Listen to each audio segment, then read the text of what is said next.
Hello everyone, welcome to sunshine Saptabarna. আমি রিয়া। আজকে আবার চলে এসেছি তোমাদের সঙ্গে আমার একটা ছোট্ট ব্লগ নিয়ে।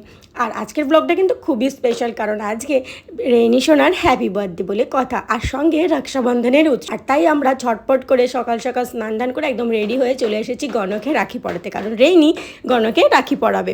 আর সঙ্গে আমিও রেইনিকে পরিয়ে দেবো, আবার রেইনি আবার আমাকেও রাখিটা পরিয়ে দেবে বলেছে।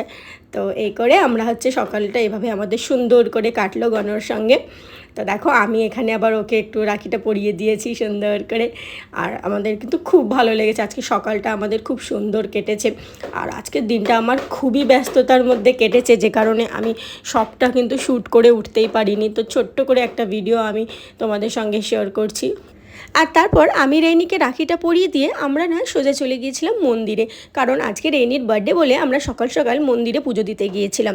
তো আমি, ড্যাডা আর রেইনি মিলে আমরা তিনজনে মিলেই গিয়েছিলাম, কিন্তু আমি ভিডিওটা শ্যুট করতে পারিনি, কারণ অনেকটা ব্যস্ততার মধ্যে ছিলাম। তো তাড়াতাড়ি করে পুজোটা দিয়েই চলে এসেছি। আর তারপর রেইনি আবার ওর ড্যাডাকেও রাখিটা পরিয়ে দিয়েছে এসে। আর দেখো রেইনি যেহেতু ড্যাডাকে রাখিটা পরিয়ে দিয়েছে এবং ড্যাডাও কিন্তু খুব খুশি হয়েছে।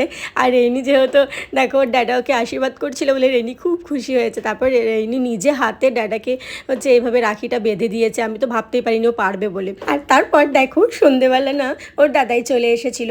তো রেইনি নিজের হাতে সবটা করেছে একদম সুন্দর করে। আমি ভাবতেই পারিনি যে ও এত সুন্দর করে রাখিটা পরিয়ে দিতে পারবে। নিজেই রাখি বেঁধে দিয়েছে এবং মিষ্টিটা খাইয়ে দিতে হবে, যে এত কিছু সবটাও নিজে হাতে করেছে। শুধু আমি ওকে আরতিটা করতে একটু হেল্প করেছি, বাস, আর কিচ্ছু নয়। এত ভালো লাগছে একটু একটা বেবিদের নিজের হাতে সবটা করেছে, খুব সুন্দর লাগে। এটা দেখার মতন ছিল। তো তোমাদের এই ছোট্ট ভাই বোনের জুটিটা কেমন লেগেছে আমাকে কমেন্ট করে অবশ্যই জানাবে। তো thank you for watching. Happy Rakshabandhan.